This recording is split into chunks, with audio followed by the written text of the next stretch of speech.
네, 이번 시간에는 통일 공공외교 중에서 대외 통일 공공외교에 대해서 알아보도록 하겠습니다. 우리가 대상에 따라서 통일 공공외교를 나눌 수 있습니다. 북한에 대해서 하는 것을 대북 통일 공공외교다 이렇게 얘기할 수 있고요. 한반도 문제에 영향력 있는 해외 주요국, 그 대중들과 또는 정책적 영향력이 있는 인플루언서들을 대상으로 하는 대외 통일 공공외교가 있을 수 있습니다. 그런데 지금 이번 시간에는 대외 통일 공공외교에 대해서 알아보는 것입니다. 대외 통일 공공외교 뭘까요? 조금 전에 얘기한 대로 한반도 문제에 영향력이 있는 해외 주요국, 우리가 주변 4강이라고 하는 미국, 중국, 일본, 러시아 같은 나라들이 해당되겠죠. 그 나라들의 대중들, 그리고 그 나라의 정책 영향력 있는 인사들에게 공공외교를 함으로써 이들이 한반도 문제에 있어서 긍정적 영향을 미치도록 하는 것이죠. 그렇기 때문에 대외 통일 공공외교는 정책 공공외교의 일환이다 하는 점이죠. 그리고 이 대외 통일 공공외교에서 중요한 점은 분단된 한반도에 있어서 평화를 계속적으로 유지하는 것, 그리고 주변 4강과의 신뢰를 구축하는 것, 이러한 것을 통해서 궁극적으로는 통일을 목표로 하는 것이 대외 통일 공공외교의 주요한 초점이라고 할 수가 있겠습니다. 근데 이것은 한국의 통일 공공외교고요. 주변 4강 대국은 또 다른 상대국 아니겠습니까? 그렇기 때문에 그 나라들도 나름대로 한반도에 대한 외교 정책, 한반도에 대한 정책, 특히 한반도의 통일에 대한 정책이 있을 수 있겠죠.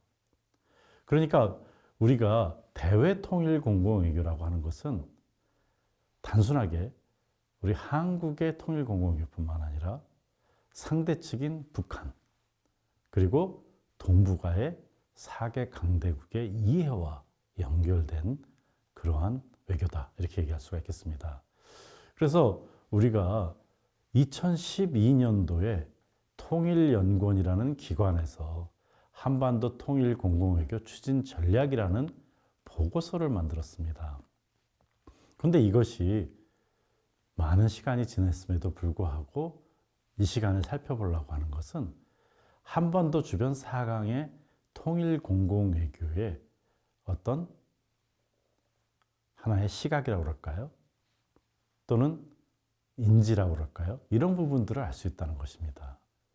결국은 통일 공공외교에서 중시되는 통일 관련 정책에 대한 분석이라든지 한국 주도 통일에 대한 태도라든지 통일을 가로막고 있는 요인에 대한 것이라든지 그 나라들이 통일을 선호하는지 또는 통일에 영향을 미치는 나라가 어떤 나라인지 통일은 언제 가능한지 또 그 나라들의 한반도 정책에 있어서 우선순위는 무엇인지 한반도에 있는 한국에 대한 호감도는 어떤지 또는 북한에 대한 호감도는 어떤지 그렇게 함으로써 한반도에 영향력을 행사하는 국가들의 통일 공공외교 이것을 살펴보면 한국 통일 공공외교가 제한을 받는 것 또는 방향성을 설정하는데 굉장히 중요한 의미를 준다고 할 수가 있겠습니다.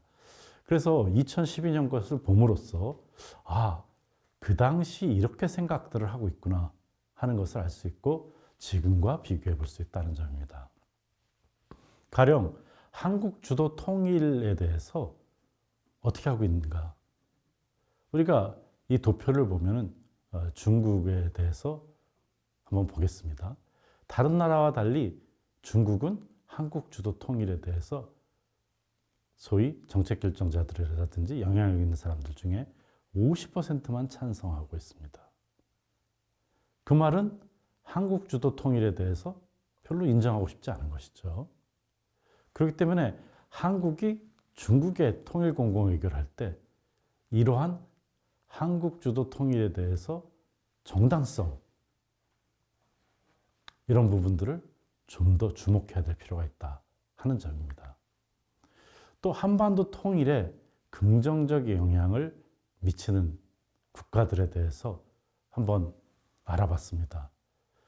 그랬더니 미국 같은 경우에는 미국이 가장 중요하고 일본, 중국 순이다. 이렇게 얘기했고요. 중국 역시 동일하게 생각했고 일본도 그렇게 생각했다는 점입니다. 그런데 러시아 같은 경우에는 러시아가 긍정적 역할이 가장 크다. 이렇게 생각을 하고 있는 것입니다. 그러니까 러시아가 이 말은 푸틴 대통령의 러시아가 강대국화 전략을 다시 옛 영광을 차지하려고 하는 정책을 하면서 한반도에 대한 영향력을 좀 더 강화하려고 하는 것이죠. 그러한 것이 한반도 통일에 있어서도 어떤 시각으로 나타나는 것이다. 이렇게 얘기할 수가 있겠습니다. 또 우리가 통일 방식에 대해서도 살펴볼 수 있습니다. 미국과 러시아는 2012년 당시에 남한 주도의 북한을 흡수하는 통일에 대해서 선호하는 것이죠. 그런데 중국과 일본은 오히려 남북한이 합의를 하는 그러한 통일을 선호하고 있습니다. 그 말은 뭘까요? 어떻게 보면은 중국과 일본은 남북한의 통일에 대해서 선호하고 있지 않다. 이렇게도 얘기할 수가 있습니다. 소위 분단의 현상 유지다. 우리가 이렇게 얘기하죠. 그건 왜 그러겠습니까? 그것이 중국이 자국의 한반도 정책을 하는데 좋다. 남북이 계속 분열된 채 있는 것이 중국의 국가 이익에 부합한다고 생각하는 것이죠. 일본 역시 그렇게 생각한다는 것을 알 수 있습니다. 그러니까 이러한 인식들을 바꾸는 통일 공공외교, 중국과 일본에게 어떻게 해야 될 것인가 하는 것은 우리에게 숙제로 남는다. 한국 입장에서 그렇게 생각하는 것이죠. 또 반면에 각국들이 자국이 한반도 통일 공공외교에 대해서 어떻게 성과를 이뤘는가 스스로 판단하는 것입니다. 한반도 정책일 수도 있고요. 그러니까 외교 정책일 수도 있고 한반도에 대한 통일 정책일 수도 있고 북한의 핵 문제에 대한 걸 수도 있겠죠. 이런 것에 대한 만족도라고 할 수가 있겠습니다.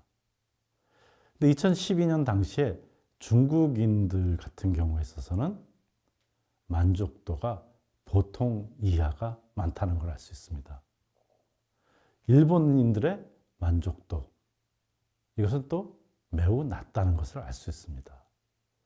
그러니까 이것은 중국이나 일본의 정책 결정자들이 대부분 자국의 한반도에 대한 정책에 대한 만족도가 낮다는 것이죠. 그것은 한국의 통일 공공외교가 미국 중심에서 탈피해서 주변국들에게 좀 더 초점을 맞춰야 된다는 것을 의미합니다. 또 각국이 자국의 공공외교 수행에 대해서 평가를 했습니다. 미국 같은 경우에 있어서는 공공외교가 일찍부터 시작됐습니다. 1차 세계대전 이후부터.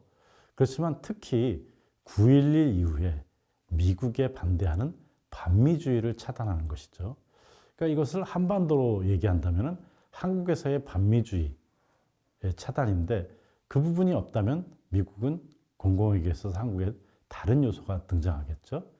중국 같은 경우에는 1978년 개혁 개방 이후부터 공공외교를 추진했는데 특히 2008년 베이징 올림픽을 기점으로 강화시켰습니다. 그런데 점차 중국이 부상하다 보니까 중국 위험론을 불식시키는 것을 공공외교의 최고의 목적으로 삼았습니다. 러시아 같은 경우에는 소련 시기부터 선전 차원에서 공공외교를 했습니다마는 2004년 푸틴이 실제적으로 공공외교를 하게 됐는데 러시아에 대한 이미지를 개선하는 데 초점을 맞췄다는 점입니다. 반면에 일본 같은 경우에 있어서는 1960년대 말부터 공공외교를 도입했지만 2004년부터 본격 추진했는데 2차 세계대전의 전범국가로서의 이미지를 벗어나서 평화를 사랑하는 국가, 글로벌 국가로서의 위상을 높이는 거에 공공외교를 했다는 것이죠. 그러니까 이것이 왜 중요하냐 하면은 자국의 공공외교 목표가 있지 않겠습니까? 그 속에서 한반도에 대한 것은 중심적인 것일 수도 있고 부수적인 것일 수도 있기 때문입니다.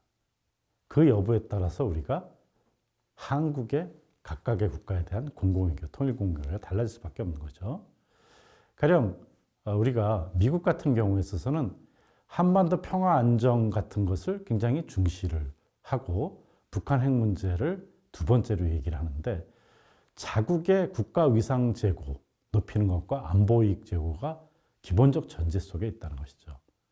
그런데 일본만 해도 조금 다르다는 겁니다. 일본은 국가 이미지를 개선하고 경제적 이익을 하는 것을 주요한 전체적인 초점으로 삼고 있습니다. 그러다 보니까 미국처럼 한반도 평화 안정과 관련된 또는 북한의 핵 문제에 대해서 하지만 좀 더 초점이 달라질 수밖에 없다는 것이죠.